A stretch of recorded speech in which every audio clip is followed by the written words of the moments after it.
I'm Meredith Parnell, and I am the owner of Sugar Dash Co. I make cookie cutters, and I sell them on Etsy, and it is a 3D print business. So we'll get into that. So my company, I started it about a little over a year ago, and currently I've got 12 printers printing out of my home. I do about 700 to 1,000 cookie cutters a week. And I've got over 700 listings on Etsy, and so far almost about 12,500 sales. So it's been a fun industry to be in, and it's been really exciting, and I'll go with how it all happened. So, my background is just kind of, next slide. Sorry. You're fine. Yeah. So my background, I've had, go back. Right there. Just been an artist. I've done a lot of photography, video editing, baking. I wanted to be an animator in high school. It didn't quite pan out, but I am doing 3D modeling, kind of. And yeah, so that's the background, and it was kind of, I didn't expect to end up where I was at. I had a lot of jobs. And I was at the Cowboy Channel right before the pandemic started, and I thought the 9 to 5 just wasn't for me, and I needed to go back to freelance. So I left my job, went back to freelance so that I could have more time with my daughter and my family, and then the pandemic hit, and all gigs were canceled. Video editing, everything was trying to stay in-house if they were doing it, and it was a bit of a panic moment of, what do I do? I knew they would all come back, but I just needed something in the meantime. I had to have my daughter at home with me, kept her at home for about a year, and decided to look for something I could do at home, and I didn't know what it was. Then one day I was taking a cookie class with my mother-in-law on Facebook, and we were making cookies. It was fun, just for fun, and they wanted us to hand cut them all, and I didn't like that. That was really hard. And these women in the group were saying that they could make cookie cutters for you and they could sell them, like $50. And I saw that and I was like, oh, how'd you make cookie cutters? I want to make cookie cutters. I don't want to buy them. So I thought, they said 3D printing. I was like, oh, I always wanted a 3D printer. And these women started posting tubs and tubs of their cookie cutters, saying that they had to buy new cookie cutters for every project that they had coming in. They were buying 3 to 4 cookie cutters every single week, and they wanted help organizing them. And I started to realize there might be a market here. So I went on to Etsy, I started researching it, and it looked like there was a big market. So I told Sam, my husband, I wanted to buy a 3D printer, and he thought I was nuts. He thought that they must be so expensive now. But it turns out they're not very expensive, not for the starter ones. So I spent about $250, bought a 3D printer, and set up my shop in Etsy.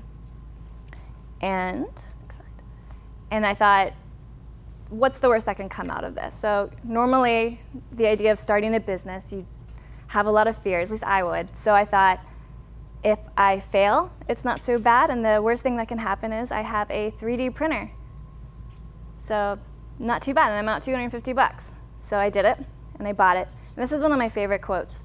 Our greatest weakness lies in giving up. The most certain way to succeed is always to try just one more time. And that really stuck with me.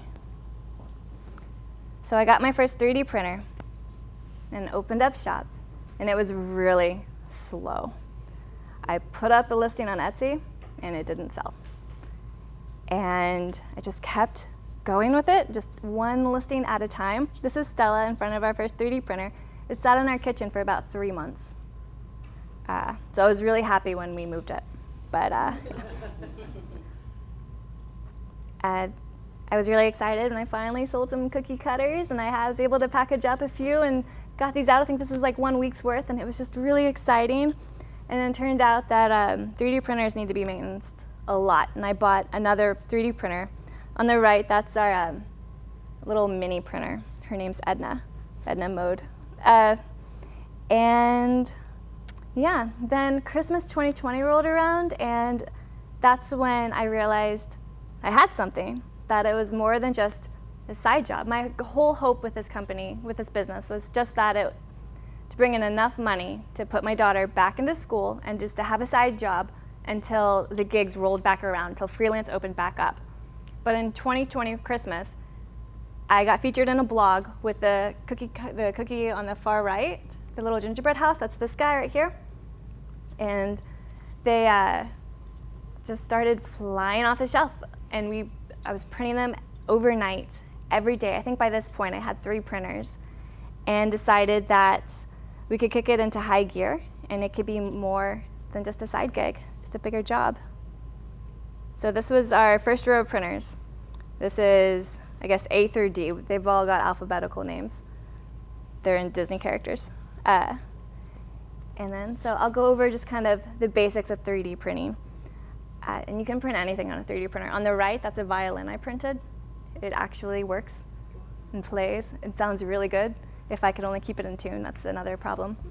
But so the basics of 3D printing, you've got the nozzle. I don't know if y'all had much of a chance to look at it out there, but it goes on an X, Y, and Z axis. And it just starts printing it layer by layer, and the nozzle gets really hot up to, I think, it prints at about 220 degrees Celsius and prints just one layer at a time, and it's really slow. It takes about 45 minutes on average to print a cookie cutter. But one plate, it can take about 5 to 8 hours, so you fill up as much as you can. And then so the steps for me for making the cookie cutter, step 1 is making the cutter as an STL, that what goes to the 3D printer, so you gotta model it, and then eventually got to the point I was able to make it a really fast process. I was able to do it so now just press one button and it makes 8 different files, 8 different sizes, and renames all of them. So it's much faster, and it's much better, and it's a quicker process than it was originally. And that's been really important. Then we got a rack, we got some more printers, and then somebody came to us and said, hey, can you print 520 of these cutters we saw for our subscription box? So we made them for them, keeping up with all of our orders. And then this is the listing that we were selling for the subscription box. So a lot goes into it. This is Etsy. I've got about 720 listings on Etsy right now. And then a lot of roles are involved in 3D printing. So this is kind of everything that goes into it, just the ordering supplies, printer maintenance, and there's a lot of maintenance. One of the early printers got it in, Sam helped me put it together, and it took at least a week. But I think that's really important because then you can know all the pieces and everything that goes in it. And then there's more. There's the inventory, keeping up with inventory, packaging, baking, forecasting the trends, finances, hiring help. I've been really fortunate to be able to get a lot of family to help me. And now, so family's been really awesome helping me package. I've been able to, well, I lost my spot in the garage. My car's now in the driveway because the garage is full of boxes. And it's turned into a full-time job. I really never thought it would. Black Friday came this year, and I was blown away. We did about a month's worth in one day. It just now got, a few days ago, finished getting out all the orders from November. So it's really nice to have some sleep back. We've got, 12 printers now. Everything's going really well. Looking to the future, thinking about just what is next. Trying to think about moving to a house that has a warehouse in the back where I can have it set up shop because I need more space. Everything right now is in a guest bedroom, and it's getting pretty full and noisy. So this is a little burger set I made. It's fun. And then I think everything that really helped put this together is being able to use all of my skills from my past jobs, all of my talents, and finding something to apply them to. So got cookies. I've always been a baker, and I love to bake. I love to cook, and that just comes from family. I draw a lot. So these are all sketches I've done. And background in photography.